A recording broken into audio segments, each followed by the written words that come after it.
जय जगन्नाथ।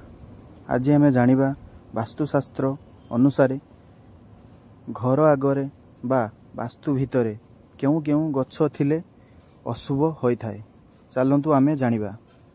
घरर आगरे बा पछरे ताल गछ, तेंतुली गछ, कंटा जातीय गछ, खटा जातीय गछ, शीर्षा गछ, खास करी तेंतुली गछर स्पिरिट बा प्रेतात्मा बास करि थांती बा रही थांती। एही गछ गुड़िक वास्तु मध्य रहिले गृहर अशांति, देह पीड़ा, मानसिक अस्थिरता देखा जाए। गृहर सबु बेले कलह लागी रही थाए। वास्तुशास्त्र अनुसारे घरर आगरे एवं पछरे केबे भी एही गछ लगांतु नाही।